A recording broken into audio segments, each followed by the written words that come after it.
বাবা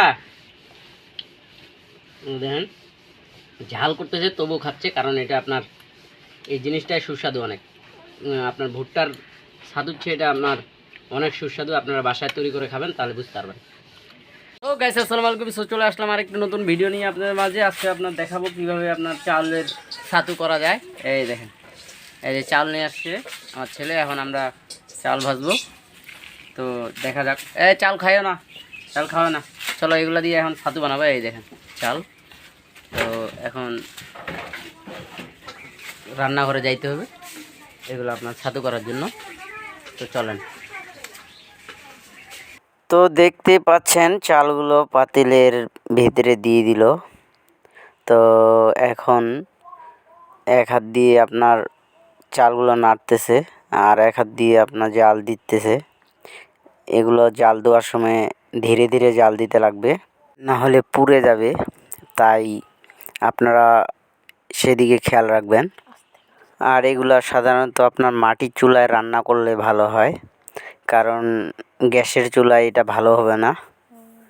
মাটির চুলাতে আপনার আলাদাই একটা স্বাদ পাওয়া যায়।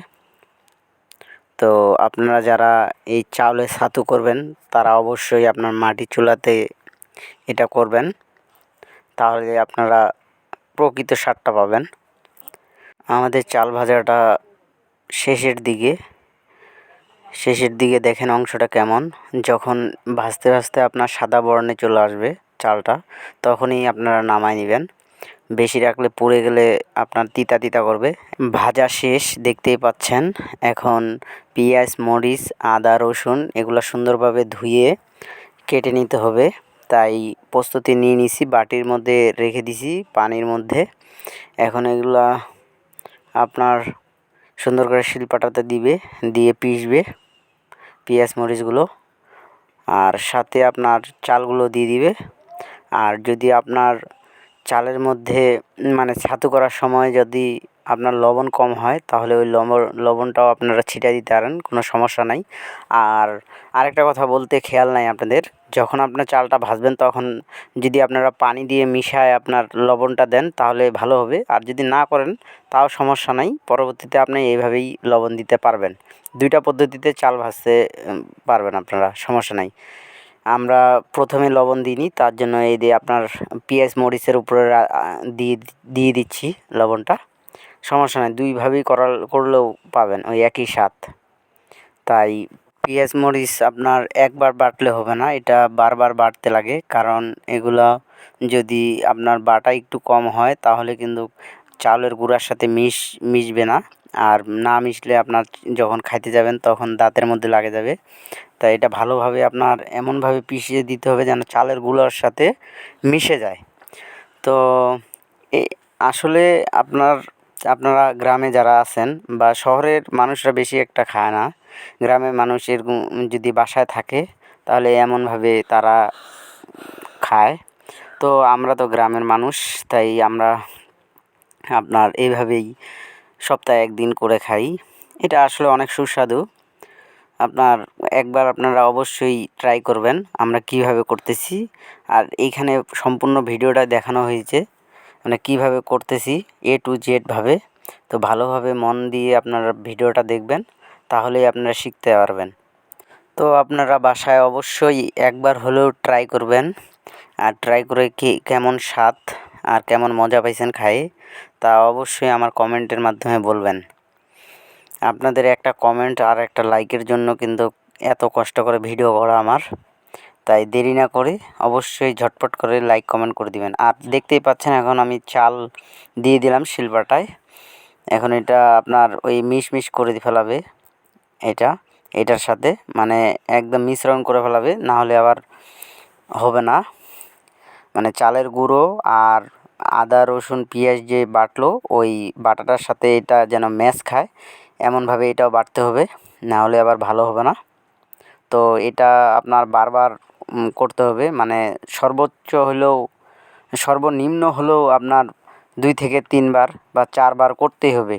সর্বোচ্চ 5 বার আর সর্বনিম্ন হলো 3 বার। এটা আপনারা করবেন অবশ্যই, না হলে আবার মিশবে না এটা।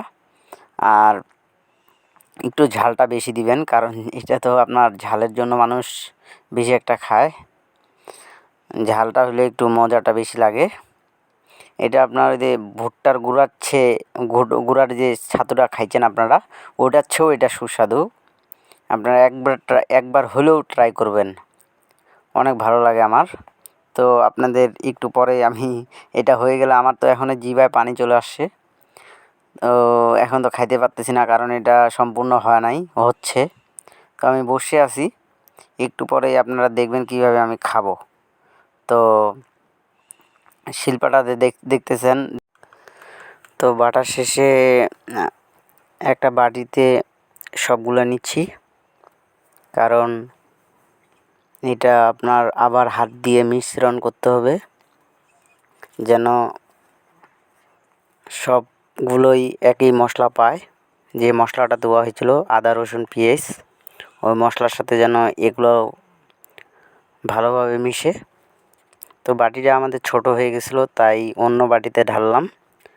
এখন ওই বাটিতে আপনার মিশাবো, দেখেন কিভাবে হাত দিয়ে মিশাচ্ছে। তো এটা ভালো করে মিশাইতে হবে, কারণ আপনার যখন পেঁয়াজ মরিচ আদা রসুন বাটবেন তখন তো ওটা ভিজা, ওটা হলো ভিজা, তো এই জন্য মিশতে চাবে না সহজে শিলপাটায়। তাই সবগুলোই যখন আপনারা বাটবেন, চাউলের গুঁড়াটাও যখন বাটবেন তখন তো আর ওরকম করে মিশবে না। তাই বাটিতে যখন নেবেন তখন ওইটা ভালোভাবে হাত দিয়ে মিশিয়ে নেবেন, তাহলে ওটা মিশবে। আর অবশ্যই লবণটা একটু চেক করে নেবেন। আমাদের লবণটা কম হয়েছিল, তাই আবার লবণটা দিয়ে দিলাম, কারণ লবণ একটু কম হলে তো বেশি একটা ভালো লাগবে না। তাই লবণটাও পরিমাণ মতন দিবেন, আর বেশি দিলেও সমস্যা। তাই আপনারা এগুলোর দিক দিয়ে আপনারা অবশ্যই খেয়াল রাখবেন। তো আমাদের কাজ শেষ অলরেডি।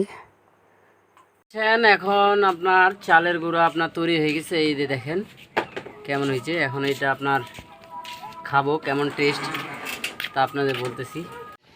এই দেখেন অনেক সুস্বাদু। আমি হ্যাঁ বুঝে পরে খাবা। দেখেন ঝাল করতেছে তবুও খাচ্ছে, কারণ এটা আপনার এই জিনিসটাই সুস্বাদু অনেক। আপনার ভুট্টার স্বাদ হচ্ছে এটা আপনার অনেক সুস্বাদু। আপনারা বাসায় তৈরি করে খাবেন, তাহলে বুঝতে পারবেন।